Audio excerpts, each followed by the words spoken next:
mina olen Agve Kask ja te kuulate saadet Ilu ei anna häbeneda teemal täna täitesüstid. Minuga on stuudios doktor Sandra Kase ja tema on siis erialalt onkoloog. On see tõsi? Jah. Tere Sandra! Tere Agve! Räägi, kuidas sa siia esteetikamaailma sattusid?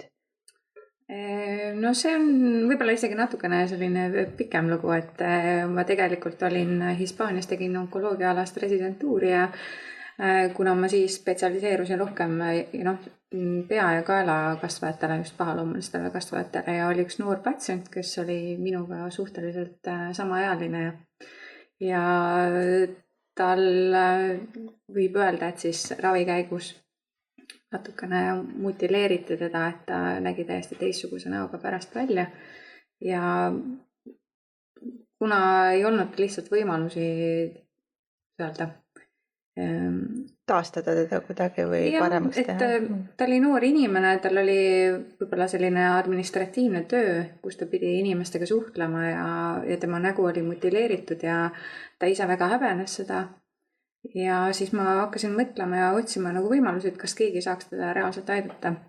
Aga sel hetkel ei olnud tõesti selliseid võimalusi. Üks hetk ma hakkasin mõtlema, et aga äkki ma õpiks ise midagi, et kuidas natukene ka selliseid patsiente aidata. Aga siis hakkas nagu ka mulle endale rohkem huvi pakkuma kõik see esteetikamaailm ja erinevad võimalused, et erinevate võimaluste kombineerimine ja nii ta alguse saigi, et põhimõtteliselt õppisin esimesed kursused Barcelonas. No väga tore. Ja kaua sa nüüd oled tegutsenud Eestis esteetika valdkonnas? Mõned aastad. Mõned aastad. No siis mingi kogemus ikka juba omajagu on. Aga täna on meil teemaks täitesüstid. Et räägimegi kohe, lähmegi teemasse kohe ja räägime sellest, et mis need siis täitesüstid on. Oskad sa äkki selgitada paari sõnaga? No, täitesüstide näol on tegemist selliste preparaatidega, mida me kasutame kas näol või kehal, kas siis volüümi taastamiseks, näojoonte rõhutamiseks või näole kontuuride andmiseks. Ja samuti saab neid ju kasutada ka kehal erinevatel eesmärkidel. Et täitesüste on erinevaid, et on selliseid võib-olla inglise keeles on hea väljend selle kohta absorbable, siis on nagu natukene pikaajalisemad, mis on absorbable ja siis on non-absorbable. Et ühed on siis hüaluroonhappe põhised, teised on juba kaltsiumhüdroksüülapatiit. Nagu radiesse, et mida võib-olla tuntakse rohkem selle põhjal. Just. Ja need on siis natukene sellised long term. Ja siis on silikoonist ja muudest sünteetilisest, et kus siis tõesti need põhimõtteliselt ebahustub. No Eestis vast on pigem teada-tuntuvad ikkagi rohkem hüaluroonhappe baasil ja täna pigem pühendukski siis seda tüüpi täitesüstidele, mida siis tehakse ka Eestis rohkem. Et hüaluroonhappe baasil siis täitesüstid. Et sa tõid välja ka seda, et saab erinevatel kehapiirkondadel siis täitesüsti kasutada. Ma ikkagi mainin selle poole ka ära, mida mina teen peale siis näoprotseduurid on ka intiimpiirkonnas, et seal saab ka edukalt. Jaa, absoluutselt. Aga selline tüüpiline küsimus, et kas täide ja botuliin, toksiin on üks ja sama? Ei ole. Et tegemist on täiesti erinevate preparaatidega, täiesti erinevatel eesmärkidel kasutatavate asjadega ja siin tuleb mitmeid erinevad piirkonnad, kus kasutada, et neid erinevusi on ikkagi väga-väga palju. Jah, et hästi tüüpiline see, et näed, et ma lasin teha botoksi huuled endale. Just, jah. Eks me ka siiani kuuleme, et kuigi üritame ikkagi väga harida oma patsiente ka, mis on nende asjade vahe, aga endiselt kuuleb ikkagi üsna palju seda väära arusaama, et botuliin, toksiin kasutatakse huulte suurendamiseks. Jah, et ei kasutata. Aga see lühidalt ka, et mis see vahe on, et hüaluroonhappega me siis täidame ja... Jaa, botuliini eesmärk on ikkagi enne kõike kurtsuravi. Et muidugi me meditsiinis kasutame botuliintoksiini väga teistel näidustustel, aga esteetikas ikkagi pigem kurtsude silumiseks ja see töötab ikkagi läbi ajutise lihase halvamise. Et hüaluroonhappe ei halva mitte midagi. Me süstime seda siis erinevatesse kohtadesse, kas selleks, et anda kontuuri, taastada volüümi, et pigem on ta sellise nahale parema toonuse ja värskuse ja kontuuri andmiseks. Jah, väga ilusti öeldud, et kui natukene kombineerida erinevate protseduuridega, siis ma olen ise mõelnud enda jaoks, et niidid ja täitesüst on ju, et niidid pigem tõstavad ja täide ikkagi annab volüümi. Et siin tuleb ka nagu võib-olla patsientidele. Taastada volüümi võib-olla on hea. Et oleneb sellest, et mida siis patsiendil on vaja teha. Aga mis on veel, et millised peamised põhjused on, et miks patsient tuleb siis täitesüsti sooviga? Äkki sa oskad oma patsientide puhul mingeid näiteid tuua, et miks nad enamjaolt pöörduvad su poole? No, et täitesüsti sooviga ikkagi pöörduvadki ennekõike naised, kellel on siis kas toimunud mingisugune natukene vajumist, nägu on natukene või nahk on juba lõtvunud, soovitakse anda sellist lifting efekti või siis tõesti soovitakse rõhuda lõuajoonele või natukene muuta ka ninakuju või suurendada huuli, et natukene nii-öelda võib-olla oma nägu proportsioonilt siis sümmeetrilisemaks või siis tõesti proportsioone muuta. Aga on sul olukordi ka, kus sa ütled, et tänan ei, et aga ma sind ei teeninda? On ette tulnud, et kui ikkagi minu ilumeel, see, mida ma arvan, et mida ma tahaksin iseenda tööna presenteerida, läheb väga vastuollu kas sellega, mida patsient soovib, et ma ei suuda seda teostada, või siis minu enda ilumeelega, et siis ma olen ikkagi selgitanud, et miks, või tõesti, et ma näen, et selleks ei ole ka vajadust, et siis ma ikkagi nagu selgitan patsiendile, et miks ma arvan, et see ei ole hea mõte või mõnel juhul ikkagi tulevad ka patsiendid, kellel on võib-olla selgelt juba natukene liiga palju minu arvates nii-öelda täitematerjali kasutatud, et siis ma ikkagi selgitan, et kahjuks ma arvan, et mina ei suuda siin nagu midagi paremaks teha. Et hästi oluline on kommunikatsioon kindlasti, mitte see, et et see ei ole kindlasti minu ilumeel, et seda ma ei tee, aga et mis põhjustel ka, et miks see näiteks patsiendile lõpuks võib-olla hoopis tuleb kahjuks. Aga oskad sa tuua näidet, et mis põhjustel võib juhtuda? Enamasti huultega, et kas on juba huule, et ma näen, et täitesüst on migreerunud või on hästi asümmeetrilised huuled või mõnikord ju patsiendid tulevad ka pildiga, et huuled, mida nad soovivad ja ma juba jaost tean, et mul ei ole sellist anatoomiat, millega töötada, et ikkagi ei saa sellist tulemust saavutada ja siis ma üritan ka selgitada, et kahjuks või siis tullakse mõnikord ka tõesti juba hästi ilusate lopsakate huultega ja siis ma absoluutselt ei näe nagu selleks vajadust, et lõpuks see muidugi patsiendi enda otsus, et kahtlemata, kui ta soovib seda, et kindlasti ta kuskil saab selle nagu teostada. Et aga jah, alati ma ei soovi olla see inimene, kes sellist loomulikku ilu, mis on nagu piisavalt loomulik ilus, et hakata seda veel nagu täiendama. Jah, et pigem me saame täitesüstidega nii-öelda, mina olen sama meelt sinuga, et mina pigem teen tagasihoidlikumalt ja loomulikumalt, aga et patsient oleks nii-öelda nagu värske. Jaa, et eesmärk on ikkagi nagu enda ilu rõhutada, et mitte tekitada mingisugust. Ja on sul olnud näiteks juhust, kus patsient tuleb sulle hoopis mingisuguse muu protseduuriga, näiteks teed talle botuliini ja sa näed näiteks neid huuli, et sa tahaks talle väga öelda, et kas sa tead, et tegelikult saab täitesüstiga lahustada, et kõik on migreerunud. Et on sul mingi sarnaseid olukordi olnud? Võib-olla. Pigem ma olen alati küsinud, et mis teda ennast nagu häirib, et ma ei ürita patsiendile öelda, et tegelikult teil on see huul ikkagi migreerunud ka, et kas see ennast ei häiri. Et pigem ma üritan tegeleda sellega, mis ikkagi patsienti ennast häirib ja kui ta küsib nõu või minu arvamust, et siis muidugi ma võin teda konsulteerida. Aga ise ma vist nagu... Ei ole julgenud? Jah, võib-olla see ei ole ka minu prioriteet, et mina ikkagi töötan rohkem sellega, mis patsient, mis teda ennast häirib ja millega ta minu poole pöördub, et jah. No minul on tegelikult olnud üks juhus, kus mul tuli patsient eemaldama siis kapillaari nina pealt. Aga tegelikult need huuled olid tõesti väga suured ja tohutult migreerunud. Ja siis ma ei öelnud midagi, aga ma väga tahtsin öelda, et kas sa tead, et on olemas nii-öelda siis võimalus ka täitesüsti lahustada.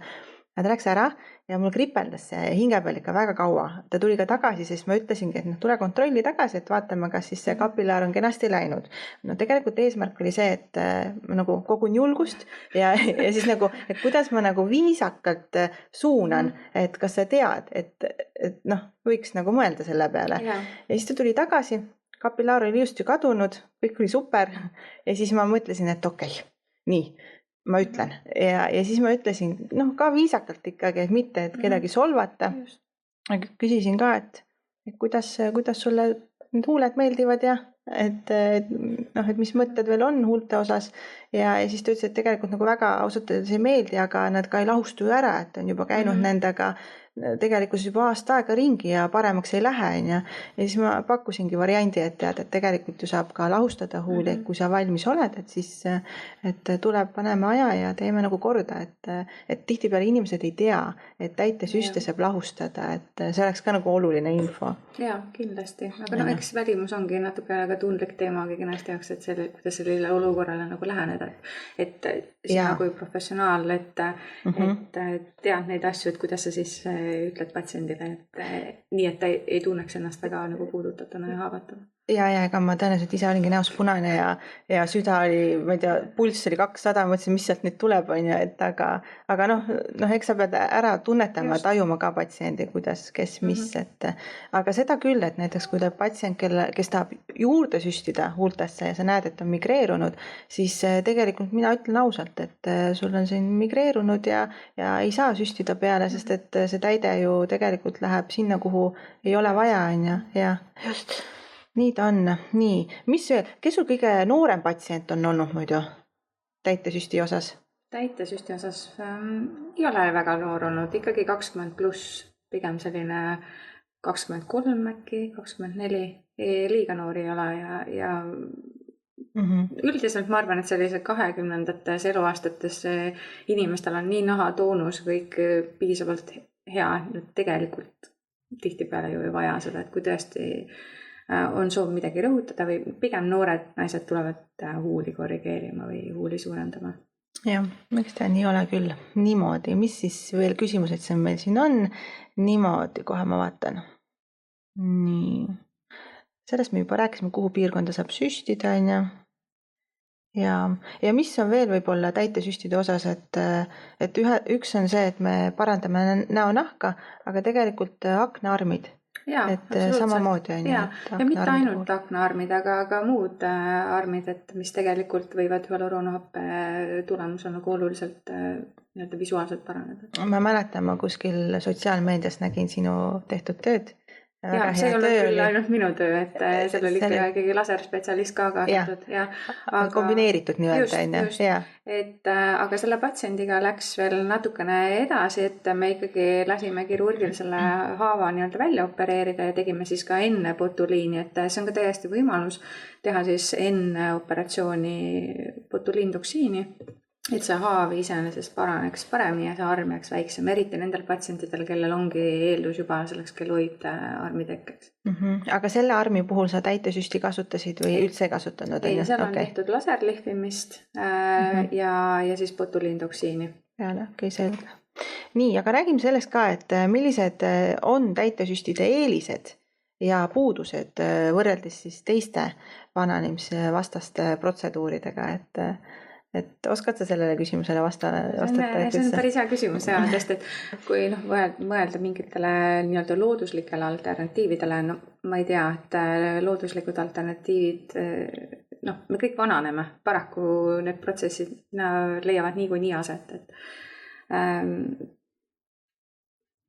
ma ei tea, võib-olla siin mõelda, et kui täitesüstide osas, et kui võtta nüüd kirurgia, et siis täitesüst on lihtsam, et 2 nädalat paranemist võib-olla isegi võib-olla seda, ta on kiire, suhteliselt valutu, väheinvasiivne, pigem on seal tüsistuste risk väiksem, ütleme üllatuste risk on väiksem, et see toime ju läheb mingil hetkel ikkagi üle, et kirurgiaga võib juhtuda see, et kui pärast operatsiooni on teine nägu peas, et siis on natuke keeruline seda korrigeerida, et see tulemus on püsiv. No ära ei lahusta, jah.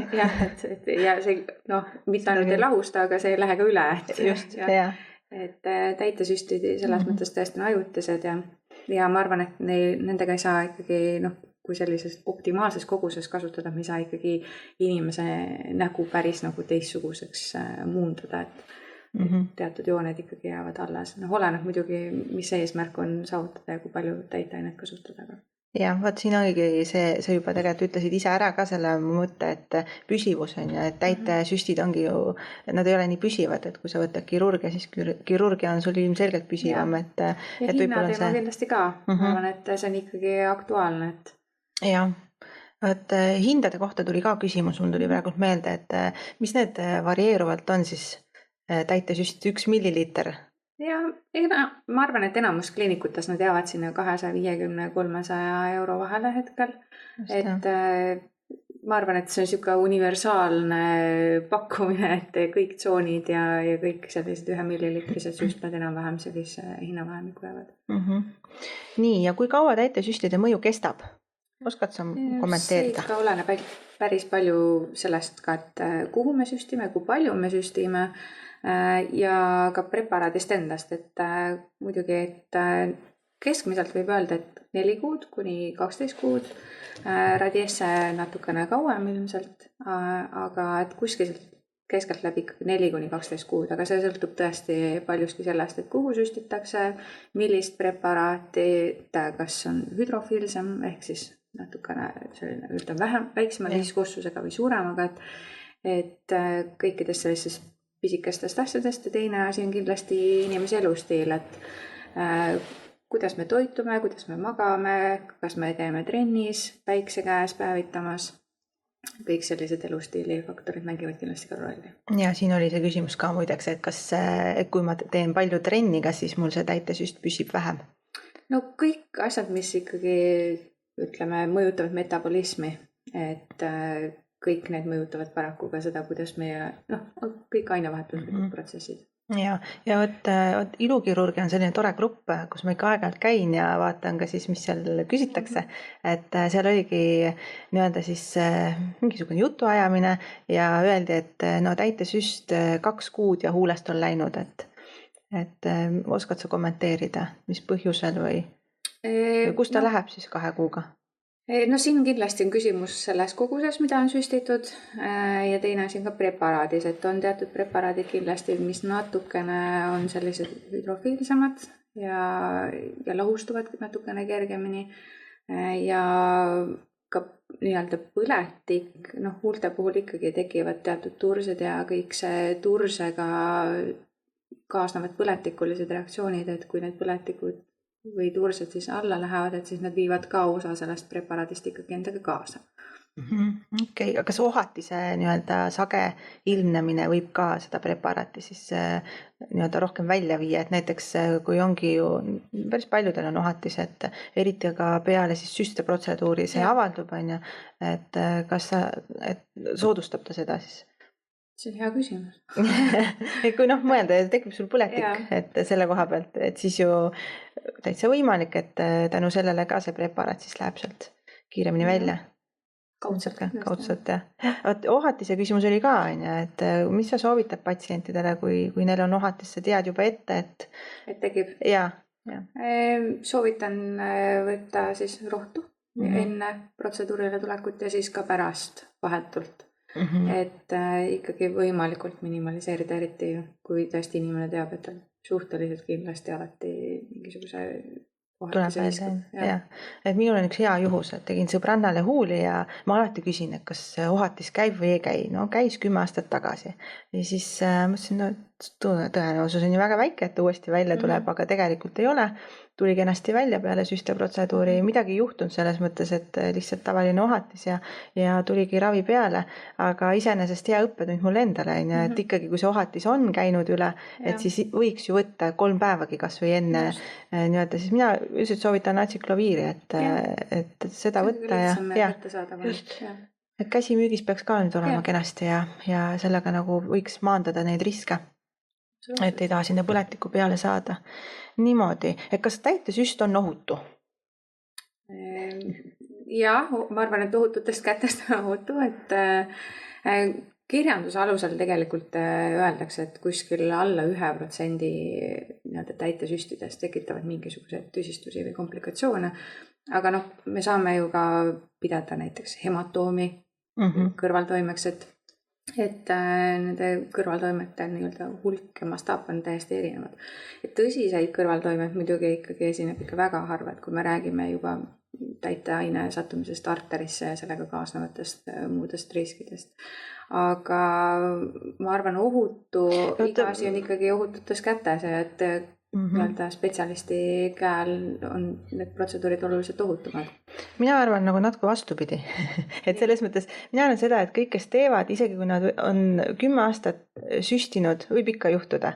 Et see nagu ei välista seda, et sa oledki väga hea, aga sul ikka võib juhtuda. Ja samas, mida rohkem sa teed, seda rohkem ilmselt juhtub just, ka. Ja samas ma arvan ka seda, et üks asi on see statistika, et kui tõetruu ta on, sest et kui palju päriselt nagu tehakse neid raporteid, kui sul midagi juhtub. Et siis ma arvan, see statistika võib olla selline nii-öelda uuritud natukene selle koha peal. Ma arvan ka alateatatud. Jah, just. Et enamik inimesi ju ei lähe ütlema, et natuke viskas turse ja tekkis väike sinikas. See on tavaline. Ja, absoluutselt, see on väike asi, mille pärast keegi ei lähe ütlema, et aga tegijal ikka juhtub ja mida rohkem teed, seda ilmselt rohkem ka juhtub. Minu jaoks tegelikult peale huulte täitesüsti ongi täiesti tavaline, et sul tulebki sinna ju turse, väga suure tõenäosusega tuleb ka väike sinikas, et aga huulte puhul ikka suht 100%, et või ütleme 99%, et midagi nagu kindlasti, et päris ilma millegita tavaliselt huuli ikkagi teha ei saa. Sest et nii palju, kui ma olen koolitustel käinud, siis ikkagi päris paljud koolitajad julgevad tunnistada, et neil on ka juhtunud, et üle selle nad on ka õppinud päris palju. Ja sellest õpid kindlasti, ja kõigi inimeste anatoomia ei ole ju ka sarnane, aga samas ma ise eelistaksin ikkagi minna kellegi juurde, kellel on nii-öelda kutse, kes tunneb anatoomiat ja kes võib-olla pärast oskab ka lahendada nagu probleem, et julgeb ka vastutada, eks. Et tegelikult ikka juhtub. No me siiralt loodan, see on selline võib-olla naiivne lootus, et meil Eestis neid süstijaid väga ei ole, kellel pole nagu kutset ja ei ole koolitust läbinud, et nad teavad ikka, mida nad teevad vast. Niimoodi. Aga mis siis veel? Räägimegi kõrvaltoimetest ka, et me mainisime ära nüüd siin punetus, mainisime, turse, hematoomid. Ja hematoomid. Ja need valulikkus süste kohal, need on sellised kergemad, tavaliselt need tõesti mööduvad kas mõne päevaga või siis siinika puhul võib minna tõesti natuke kauem aega. Suuremad komplikatsioonid on tõesti siis, kui täitaine satub siis kuhugi veresoonde, et sellega võib kaasneda siis nii nekroos, halvemal juhul kaotab siis teatud koht ka oma funktsionaalsuse ja silmade puhul muidugi kõige suurem risk on see, et kas tõesti nägemine on just, et see on päris selline kehva variant, ütleks nii, aga kuidas siis, tihtipeale ongi see, et mida ma olen ise täheldanud, et tule tee täide ära et mis see siis ikka, teeme ruttu siuh-siuh, aga tegelikult see mina oma patsientidele alati ütlen, et kas sa saad aru päriselt, mida me tegema hakkame, et see ei ole päris niimoodi siuh-siuh, et patsient ka võtaks nagu vastutuse, et mina alati nagu räägin ära ka need kõrvaltoimed ja ma ei taha inimesi hirmutada, aga ma tahan, et nad oleksid teadlikud, et mida nad siis ka kodus jälgivad, et kuidas nad jälgivad seda verevarustust, kuidas sina räägid, et mis nad siis kodus nagu jälgima peavad peale näiteks huulte täitesüsti, see on kõige populaarsem, ma arvan, Jah, hästi oluline on ikkagi see teadlikkuse suurendamine, et mis on kahtlane, mis ei ole, et huulte puhul ongi, et sinikad niikuinii tekivad, enamikul, turse niikuinii tekib, aga jah, kui ikkagi süste piirkonnas tekib ka siis näiteks selline ebaproportsionaalne tundlikkushäire, kas siis kõik on väga valus, väga valulik ka õrnal puudutusel või siis vastupidi. Ma kohe küsin vahele, see valu on ka selline, et kas see valu siis on niimoodi, et kui ma vajutan, siis on valus või see valu on ka siis, kui ma ei vajuta? Ta võib olla ka ilma täiesti vajutamata ja võib olla ka täitsa valulik ka lihtsalt õhupuudutusele. Et siis on kahtlane, on? Siis on väga kahtlane ja ka siis, kui üldse ei tunne midagi. Et üldse ei ole nagu tundlikkus kaob täiesti, et see on ka kahtlane. Muidugi värvimuutused alati, et kui nahk mingisuguses regioonis on näha tõesti, et kontrasteerub juba, on näha, et värvub teistmoodi verevarustushäire. need on võib-olla sellised asjad, mida inimene ise oskab vaadata, aga ma alati pigem julgustan, et kui tekib mingi kahtlus, et ei ole kindel, pigem küsige, kui et ei küsi ja mõtlete, et läheb üle, et igal juhul see on oluliselt parem variant, et kiiresti tegutseda, kui siis see, et ootame, kui midagi väga halvasti läheb ja siis hakkame toimetama. Just. Nii, mis siis veel siin on meil? See on tegelikult hästi oluline teema, et mina isegi vahepeal seletan selle kapillaari nii-öelda verevarustuse kontrolli, et siin käe peal saab ka, et vajutada, sul näed, verevarustus ju tuleb kenasti tagasi, samamoodi saad ju huule peal ka kontrollida, et kui kiiresti see verevarustus sul taastub, et kui seal ikka ei taastu siin üle 5 sekundi, siis tegelikult ju võiks mõelda. Absoluutselt, pigem küsida abi või vähemasti küsida. Kindlasti ja videokõnegi teha oma spetsialistiga või midagi. Et ja, see on oluline teada. Nii, miks filler, filler on ka hästi teada tuntud sõna, täitesüst on ju migreerub. Tavaliselt sellel suhteliselt lihtsad põhjused, kas tegemist on vale süstetehnikaga, vale süstitud kogusega või siis valesse kohta süstitud preparaadiga. Aga see, et näiteks liigne surve, et masseerid neid huuli kuidagi ekstra seal pärast, et viskab üles selle täitesüsti sinna huule peale, see võiks ka olla. Või mis sa arvad? Et kui patsient ise hakkab masseerima. Ja, just. Hästi jõudsalt nii-öelda. Ja, kindlasti. Et nagu liigub see täide kuhugi mujale. Absoluutselt liigub, et oma praktikas ma olen ka näinud tõesti inimesi, kes on lasknud täita kurjusekortsu täiteainega ja paraku, kui see lihas jääb seal all ikkagi aktiivseks, siis ega see lihas hakkab seda täiteainet vastavalt siis lihase liikumisele nii-öelda ümber korraldama ja siis ta võib tõesti kuhjuda kuhugi teatud piirkonda ja inimesi häirib see, kui tekib selline väljavõlum just.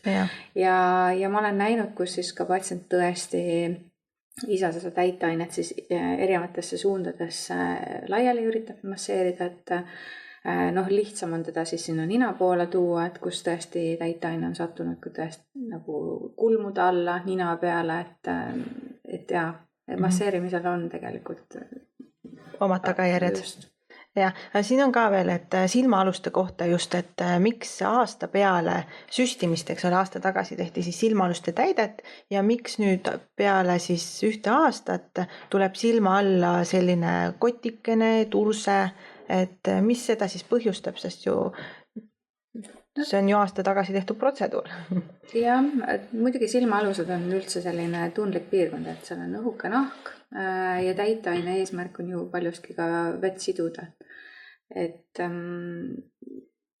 seal on võib-olla, ma ise ka mõtlesin selle peale, et võimalik, seal on ju mitut erinevat varianti ja ma mõtlesingi, et just et aasta pärast, et miks siis nii, et üks variant on see siis, et täiteaine on juba sealt mingil määral ära kadunud ja tal pole seda toetuspinda seal kuskil ja mingi osa siis valgub allapoole sinna malaarkotti või midagi hakkab seal turset tekitama, sest ta on ju hüdrofiilne ja samas ta tõmbabki ju aktiivselt sinna vett ligi, ehk siis sulle tekibki see kotikene. Et see on selline suhteliselt loogiline võib-olla järeldus, et miks ta sinna tekib ja pindmine ikkagi, et pinnapealselt tehtud tõenäoliselt üks variantidest. Kindlasti võiks ikkagi oma spetsialistiga üle rääkida, et üle vaadata, et kas... Ja, no mina olen ise see juhus kusjuures, et ma olen lasknud endale silmaaluseid 2 korda täita ja esimesel juhul mul tekkisidki see Tindali efekt, ehk siis käisin ringi nagu oleks nädal aega joonud, on ju. Kuigi ma seda pole kunagi teinud, aga tunne oli selline, sellepärast, et silma all olidki need imelised kotikesed ja ega seal muud midagi ei olnudki teha, kui ära lahustada lihtsalt, ega nad tegelikult, ma ei tahtnudki käia nendega ringi, sest esiteks tegelikult see venitab ju kudesid ka veel ja pärast on sul see nahalõtvus, et aga näed, juhtus ja juhtubki. Ja jällegi ka heal tegijal võib juhtuda, see on ka paljuski ikkagi individuaalne, et ka oma organism, et kas tekivad ka mingisugused muud protsessid, kaasuvad haigused, autoimmuunhaigused, kõik asjad, et need võivad ju täpselt samamoodi ka hiljem reageerida. Ja mis sa arvad, mis teist korda juhtus? Teist korda tegin ka? Sama, täpselt sama, et ehk siis jälle kotikesed silma all ja nii ongi, lahustasin ära, mitte kõik ei lahustanud ära, ainult kotikesed, aga põhimõtteliselt tõenäoliselt ongi soodumus ka, et midagi ta seal on, et miks ta siis tursetab ja silmaaluste puhul üldsegi ju täitesüsti osas, et kui need tursed on, siis see on ikka mõttekoht, kas üldse täita. Absoluutselt, et mina ise pelgan natukene silmaaluste täitmist, et just nendel samadel põhjustel, et see esialgne efekt võib olla ju ilus, aga need probleemid tavaliselt ilmnevad pisut hiljem ja on ju ka avaldatud mõni selline case report, kus tõesti on MRT-ga hinnatud nii-öelda, kuidas see filler siis seal silmade all on lahustunud või millisel määral ja on tõesti leitud, et ka 12 aastat pärast süstimist see filler võib veel kuskil seal nii-öelda silma all niimoodi ringi rännata, et jah. Need on päris hämmastav, et kuidas ta nagu 12 aastat seal veel on, võiks ju mitte olla, enam oleks viisakas. No seal on ka küsimuski ilmselt, et milliseid preparaate selle ajal toodeti ja kasutati, et et kui ta on nii vana uuring, vaata pikaajaliselt uuritud, siis ma eeldan, et kasutati valet preparaati natukene võib-olla. Kas valet preparaati või on tõesti uuemad preparaadid on ikkagi oluliselt paremad ka oma kvaliteedid, et niimoodi, mis siin veel? No huuled ja herpes, sellest me juba rääkisime. Täitesüstid otsa ette. Mis sa arvad sellest? Su pilk juba ütles nii mõndagi. Ma ise ei fänna just täpselt, kui me räägime nendest kortsude täitmisest. Okei, pindmistab kortsudele absoluutselt, et miks mitte. Blanšingut teha või midagi on et natukene pehmendada absoluutselt, et või siis natukene tõesti ka näokuju muutmiseks, temporaalselt näiteks. Aga kui me hakkame rääkima, et äkki nii-öelda kurjuse kortsu ravida mingisuguse suure koguse täitesüstiga, et esiteks ma peaks seda ülimalt ohtlikuks, et suurt kogust täiteainet siin sellises kohta süstida. Teiseks, esteetiliselt see ei jää ilus. Ega mina ka ei fänna. Ütlen ausalt, et mul on ka patsiente, kes siis, see on näha, et botuliintoksiin tegelikult seda kortsu sul ära ei võta, ta teeb pehmemaks, see ei lähe sügavamaks, aga ära ei võta ja siis variant on ju seda täita täitesüstiga. Et siis mina suunan kõik patsiendid enda juurest ära, sest minule meeldib magada. Et minu jaoks on ka see väga riskipiirkond ja ei fänna seda otsmikku ega kurjust, et seal on nii suured riskid. On, et see blanching on iseenesest hea variant ja teine ka tõesti kui kombineerida ka niitidega, et selliste mononiitidega, et seal pigem on juba küsimus erinevate meetodite nii-öelda tehnikas on ju? Ja rakendamisest. Ei, ma ei fänna isegi neid mononiite sinna. Ma lihtsalt nagu ei fänna seda piirkonda, et mingid asjad on, mida mina enda jaoks olen nagu mõelnud, et see on kindel ei, et mida ma ei tee. Ja see on õige, ma arvan, et igaüks tahab ka magada rahulikult ja teada, et see, mida ta sooritab, et teab, mida ta teeb. Just, et tead oma piire, et mida sa nagu liigseid riske mitte võtta. Just, et aga ma olen näinud jällegi väga ilusaid töid, et ei pandagi sinna ju 1 milliliiter, ikkagi pannakse vähem, et ma ei kujuta ette, kui 1 milliliiter siia kurjuse kortsu panna, et milline muna siin siis nagu 2 kulmu vahel on, et see võib päris suur olla. Aga ei, et kui õige tegija on ja väga hästi teeb, siis miks mitte on, aga ei ole ka fänn. Nii, siis kas täitesüstid võivad aidata ennetada vananemisilminguid? Jaa. No kindlasti. Me ikkagi tõstame nahatoonust ja nii-öelda vananemine hakkab ju ikkagi ka sellest, et meie luu hõreneb, on ju, koljuluu ja need sügavad rasvpadjad vähenevad, et absoluutselt, jah. Aga siiski ma 20-aastasele täitesüste näljalt ei tee. Ei, ma arvan, et tal ilmselt ei ole selleks vajadust. Ainuke vajadus võib-olla kui asümmeetriat korrigeerida, et võib-olla siis, aga käsi ei tõuse üldse. Et ei näe vajadust ja nii, siis millised on täitesüstide mõjud, jälle jõuame huulteni tagasi, ma räägin, huuled ja täitesüstid on hästi populaarne, et millised on siis täitesüstide mõjud huulte suurendamisele, siin on eelkõige peetud silmas, et kui seda Russian lipsi tehnikat teha, ehk siis nagu neid praktiliselt ninani ulatuvaid huuli on ja, et mis siis nendest huultest pärast järgi jääb? Jah, siin ilmselt palju oleneb sellest, milline on see patsiendi huul algselt. ja kui kiiresti süstitakse, millise ajavahega ja kui palju, et kui me räägime ikkagi sellest, et väga lühikese vahel tehakse väga suur kogus, siis see tagajärg on selgelt halvem kui siis see, kui lihtsalt teatud aja möödudes sinna natukene nagu juurde tehakse. Ma ise ei ole selliste võib-olla natukene ebaloomulike ja ebaproportsionaalsete kontuuride fänn väga suur, et ma ise pigem nagu ei tahaks selliseid suuri huuli teha. Jah, mina ka ei tee. Me oleme nagu selles mõttes ühel lainel, vaata, ma kujutan ette, et see, kes nagu on erinevaid käekirju ja patsient, jah, just, et patsientidele meeldivad, osadele meeldivad suured huuled, osad ei taha absoluutselt, ütleb, pane ainult 0,3 millilitrit, et jumala eest keegi ei näe, on ja. Et oleks natuke värskem, et minul on ka selline hästi rahulik käekiri, et pigem naturaalne, aga et inimene näeks värske välja. Iseenesest jah, et kui venitada need huuled hästi nii-öelda taevasse, et siis tõenäoliselt seal jääb ikkagi nahalõtvus mingil määral. Et kui ära lahustada üks päev need, siis ilmselgelt see huule kontuur on hoopis teine, ta ongi lõtvunud, ta ei ole enam nii kena nooruspärane, et seal need võib-olla kohad on tõesti, et tuleb nagu mõelda. Absoluutselt ja ma alati rõhutan ka oma patsientidele, et juurde me saame alati teha, et vaatame, kuidas teie organism üldse reageerib, et on ju tavaline, et tekib mingisugune turse, et vaatame ja juurde saab ikka teha, et ära võtta pärast ja nii-öelda korrigeerida seda neid apsakaid. Oluliselt ebameeldiv on kõigile. Jah, just. Et ega see lahustamine pole ka naljaasi tegelikult. Tegelikult on ju see üsna sellist immuunsüsteemi aktiviseeriv protsess, et võib väga tihti ikkagi anda ka mingisuguse allergilise reaktsiooni, et see päris niisama protsess ikkagi ei ole. Vot räägimegi selle protsessi ka ära, sest et mina ka naljalt ei taha lahustada, aga kui on vaja, tuleb lahustada ja siin puhul küll, et üldiselt ikkagi allergiatest enne ära, et väikene paapul käes ise küljele, vaadata, kas tekib mingi reaktsioon ja kui ei teki, siis saab teha enne. Et siis patsiendid ka nüüd teavad, et ka ise nagu valmis olla selles. Keegi ei taha selliseid üllatusi, et need ei ole EpiPen kuskil lähedal ja 112 ka.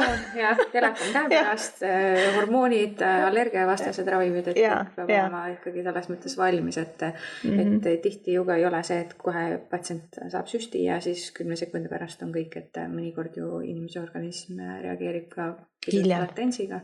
Et pigem sellised asjad nii-öelda tuleb eelhäälestada enda jaoks, et asju ette võtta. Jah, seetõttu vist ei ole kliinikutes ka, ei pakuta väga palju teenusena seda nii-öelda lahustamist, et keegi ei taha sellega jamada. Jah, see on risk kindlasti. Ja kui inimene ei tea, mida ette võtta siis või tekib paanikat, siis see võib lõppeda väga kurvalt. On küll, jah. Nii, kas täitesüstide tulemused näevad loomulikud välja? Me oleme meedias näinud ju pilte, et jumala eest ei näe loomulikud välja.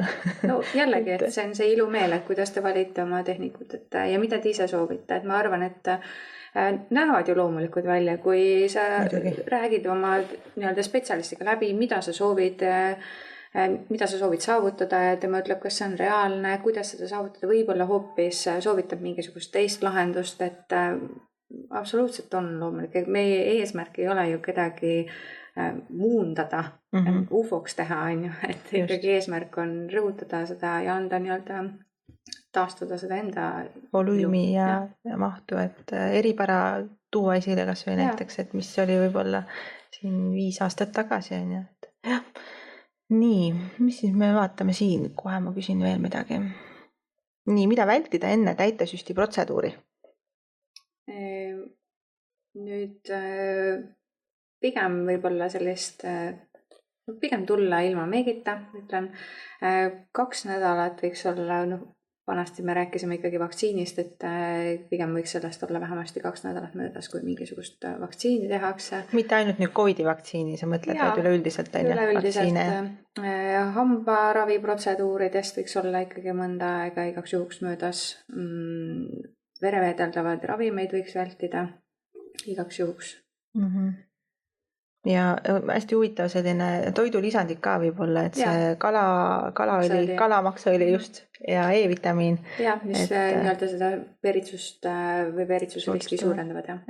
Et mul üks hea juhus oligi, et ikka alati küsid, et ravimid, allergiad, ohatised, kõik on ju haigused, mis iganes anamneesis nii-öelda eelnevalt on olnud ja tegingi jälle huultega on ju. Teed huuli ja vaatad, veritseb nagu jubedalt, iga torke järgi veritseb, mis värk on nagu. Ja üldse nagu ei seostanud ära, et näed, et inimene on hästi tubli olnud, ta on võtnud väga pikalt juba seda kalamaksaõli ja tegelikult see võib olla suur tõenäosus, et ta seetõttu ka natuke seda verd rohkem sealt andis on ja muidugi ta siis sinikad ka, et jah, aga inimene ilmselt ise enne protseduuri ei oskagi seostada seda. Mul ükskord on juhtunud selline lugu, kus inimene tõesti nagu kiirustas ja ta tuli ette, aga mina ei teadnud, et ta tuli jooksuga, et ilmselt tal oli vererõhk hästi kõrge ja ta tõesti nagu puperdas. Ja täpselt samamoodi iga torgi järgi hakkas sellist verd tulema, et siis ma ka küsisin, et mis toimub. Ja siis ta ütles, et ei, et ma lihtsalt kiirustasin hästi palju, tõenäoliselt oli siis vererõhk. Et nii, et tuleb rahulikult tulla, mitte kiirustades. Pigem küll, jah. Ja soovitavalt sööge, jooge, et olge puhanud. Ja mis on veel, et võib-olla samal päeval kindlasti ei tasu alkoholi juua, aga eelnev päev ka. Et see on ka oluline, sest tavaliselt me ei räägi sellest, et ära eelnev päev tarbi, pigem on see, et ära nagu protseduuri järgselt tarbi. Et seda ka võib-olla siis silmas pidada. Ja üldiselt ka see selline hästi pingeline periood ja kõik stress ja magamatus, et see suurendab ka neid komplikatsioone, et ebameeldivustunnet, tundlikkus kindlasti suureneb oluliselt, et ja siis põhiline küsimus, et millal suitsetada saab? Mitte kunagi. Just, et mina onkoloogina ei soovitaks üldse suitsetada. Jah, õige. Aga põhimõtteliselt patsiendid saavad aru, et mitte protseduuri, igatahes mitte otse protseduuri. Paar tundi võiks ikka pausi ja suuta hoida, on ju. Nii kaua kui võimalik. Jah, just. Hästi. Nii. Mis siit veel vaatame edasi? Kas on olemas looduslikke või orgaanilisi täitesüste? Mina küll ei tea, et oleks. Hyaluroonhappe ongi loomulik, et vanasti ju kasutati kollageeni baasil igasuguseid loomadest saadud loomakollageenist, et kõrvaltoimed olid hoopis teised. Aga hyaluroonhappe on ju kehaomane aine, et jah, et päris nagu orgaaniline ei ole, aga looduslik on ju küll, on ju, et laboritest. Just, jah, selles mõttes jah, kehaomane. Aga vegan sellist toodet ei ole? Vist ei ole. Et ja oma veri on, aga see on nagu... see on nagu selline autograaf. Jah, et aga ta ei ole ikkagi täite. Sa saad oma verest teha täidist, aga ta ei ole ikkagi nii püsiv. Ma olen teinud, aga ta ei püsi. Ei püsi. Ta ei püsi. Ilus on korraks, aga... ei, ikkagi täiteaine, kui on vaja volüümi anda juurde ja nii. Ühesõnaga, asi on selge selle poole pealt, et näoliikuvust ja näoilmet võivad mõjutada täitesüstid. Siin on jällegi küsimus on selles, kui palju kuhu süstitakse, et ülesüstitud võivad tegelikult limiteerida selle normaalset lihaste funktsioneerimist ja tööd. Kui palju sina oled üldsegi süstinud ühe korraga näole siis nii-öelda täitesüsti? Mitu milliliitrit? Mina olen ikkagi väga tagasihoidlik, et mina pigem praktiseeringi seda, et vaatame, kuidas inimene reageerib, kuidas ta keha selle vastu võtab, et pigem vältida selliseid ebameeldivaid üllatusi ja inimene ise ehmatab ära, minul on pinge, et mis nüüd juhtub, kuidas ja mis äkki läks midagi valesti, et pigem ma lähen alati tagasihoidlikult ja vaatame, kui midagi juhtus, siis juurde saab ikkagi nagu alati teha. Et ma jään ikkagi sinna maksimaalselt 2 juurde, aga see on ka pigem erand, et ma proovin siuke 1, võib-olla 1,5, et oleneb muidugi, mis tsoone me üldse ravime, aga pigem vähe.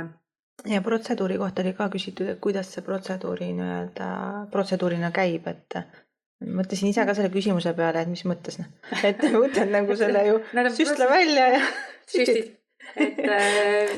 Jah, oleneb jällegi, millist protseduuri me teostame, et ei saa ju öelda, et kõigil käib ühtemoodi, et me ei süsti ju huuli täpselt samamoodi kui sarnasid.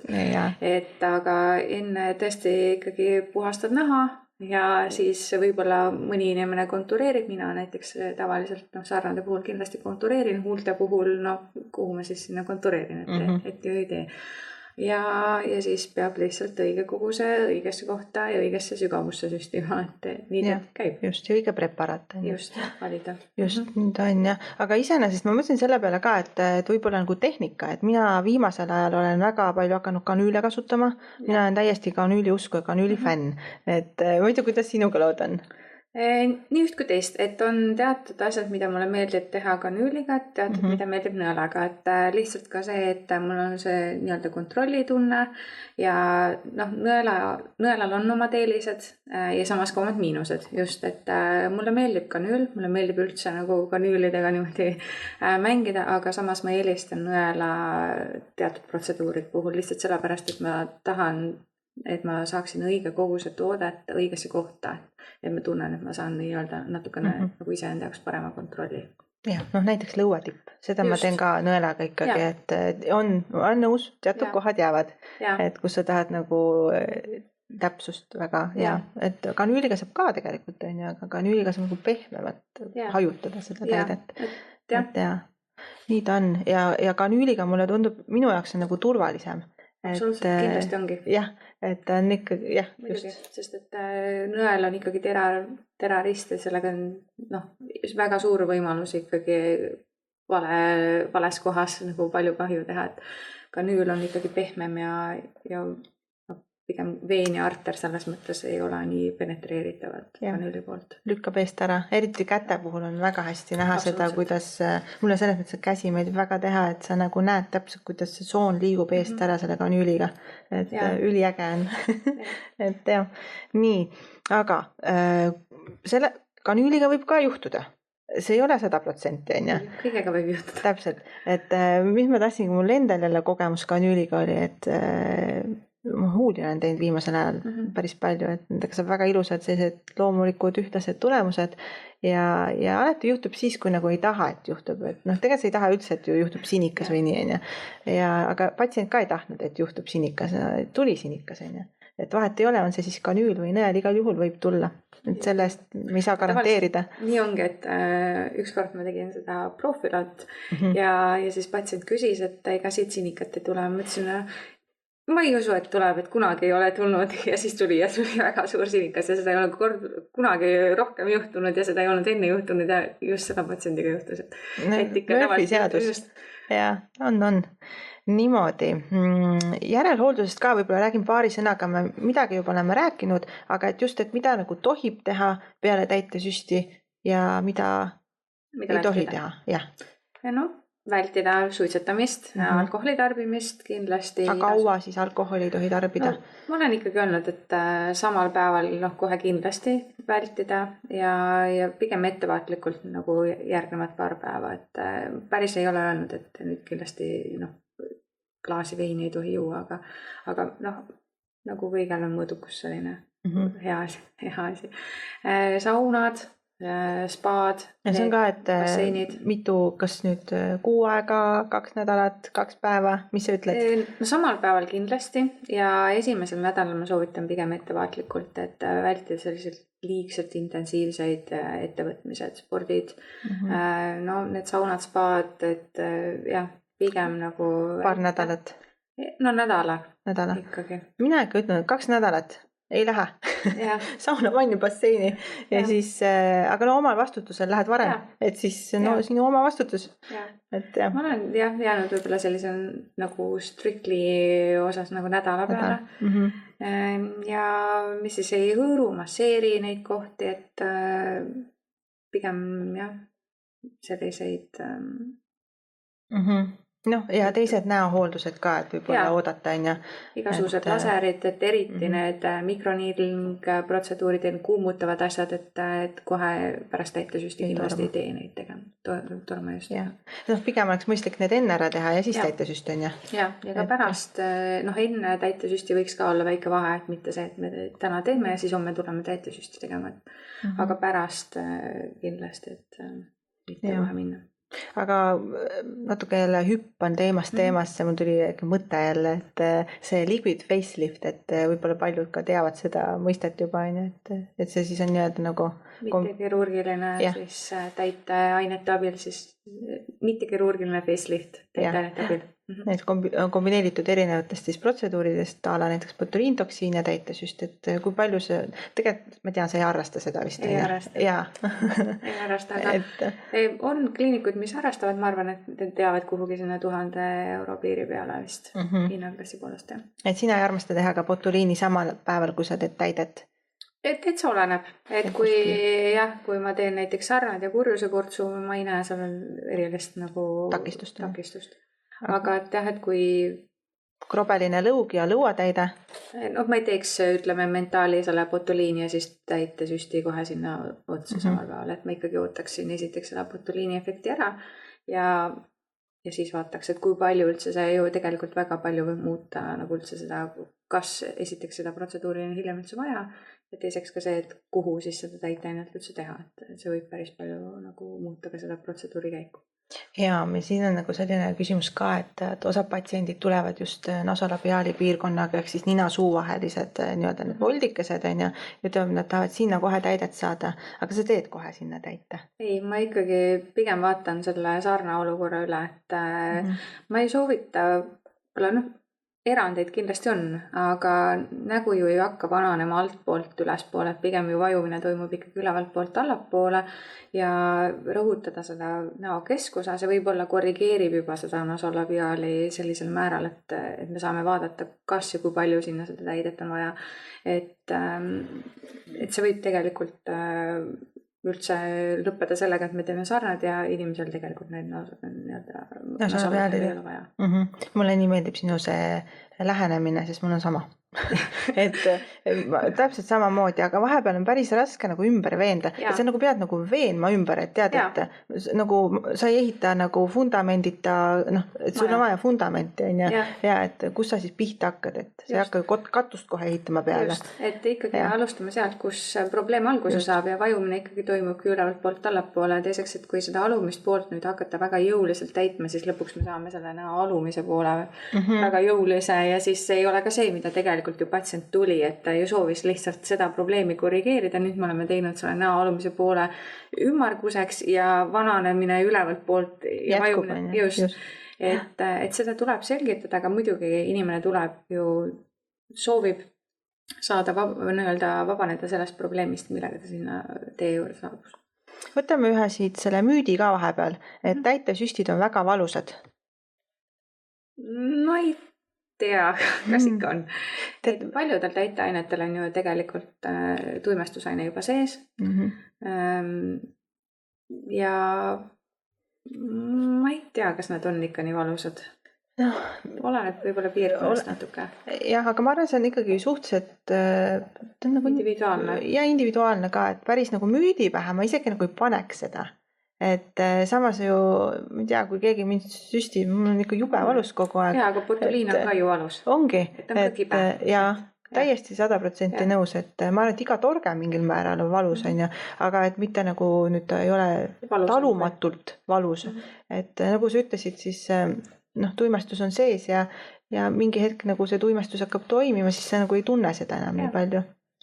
Ja, nii, Sandra, aga ma vaatan, et ei ole, meil on üks küsimus veel, et kus sa ennast oled lasknud koolitada? Ja just on mõeldud Euroopat, et või oskad sa soovitada äkki, et kes soovib hakata täitesüste tegema, et kus ta võiks minna? Hea küsimus. Ma isiklikult arvan, et võib-olla siin ei olegi nii suurt vahet, et võib-olla see, kus on natukene tugevam koolkond, et kus võib-olla rohkem selliseid protseduure harrastatakse, kus on pikem minevik. Et on ju Venemaal, Ukrainas kindlasti hästi selline pikaajaline kogemus, kus on palju koolitajaid tulnud. Mina isiklikult ei ole käinud ei Venemaal ega Ukrainas koolitamas, küll aga ma olen õppinud Ukraina arstide käes, ja Saksamaal, Hispaanias, Lätis olen käinud, aga seal on ju ka olnud tegelikult ikkagi kaugemalt ja UK koolitajad ja nii edasi, et ka Eestis ju käib välismaa koolitajad, et Just. Noh, mina mäletan väga hästi, mina sain oma esimese koolituse ikkagi Eestis ja tervitused doktor Margarita Rebrov, et jah, et tema kaudu sain, ma ei teagi, kas ta veel koolitab tegelikult algajaid, ma arvan, et ta ei viitsi enam tegeleda.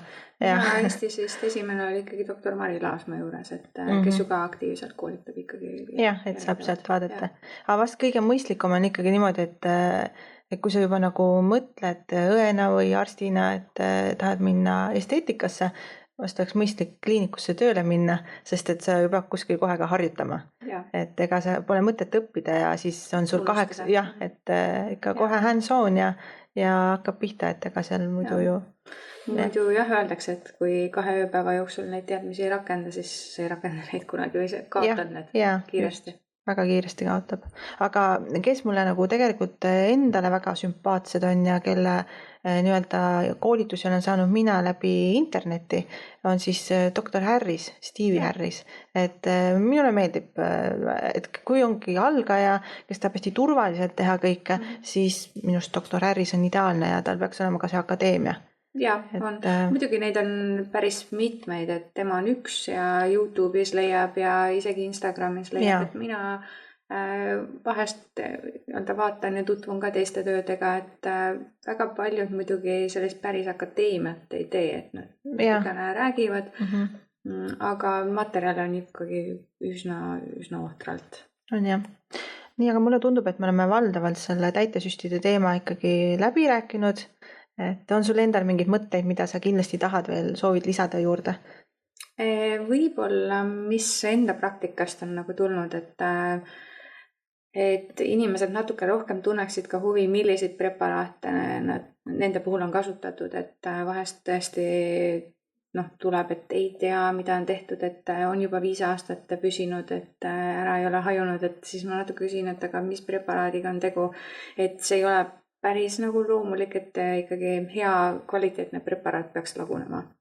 Ja on ju vahe tegelikult, et protseduuri hind kliinikutes on suhteliselt sama, aga et vahe on ju selles, kui kasutada 150 eurost preparaati ja 25 eurost preparaati, siis on ju selge, et seal on ikkagi vahe sees, et natukene võib-olla ka huvi tunda selle vastu, et milliseid preparaate ikkagi kuskil keegi kasutab.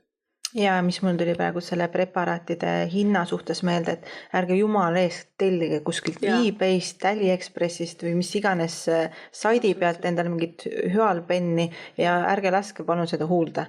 Absoluutselt, ma olen nõus ja ju see tootmisprotsess iseenesest on juba väga erinev, kui me ostame Hiinast mingisuguse preparaadi, et kuidas see tegelikult tootmine on üldse toimunud versus see, millised on Euroopa nõuded sellistele asjadele, et tegemist on ikkagi medical device'iga, et see võib olla kardinaalselt erinev. Ja ma absoluutselt pigem üldse ise ei soovitaks kellelgi mingisuguse protseduure ise teha kodus peegli ees on ja? Ei, no jah. Et on neid ka, YouTube'is on ka neid videosid tõesti näha, et kuidas ise süstida, et ma ei pea seda ohutuks, et eriti kindlasti mitte selliste preparaatide puhul, mis tulevad kuskilt teadmata kohast ja tegelikult ei tea, mida ta üldse sisaldab, siis Üks küsimus veel, mida sa ise oled endale teinud?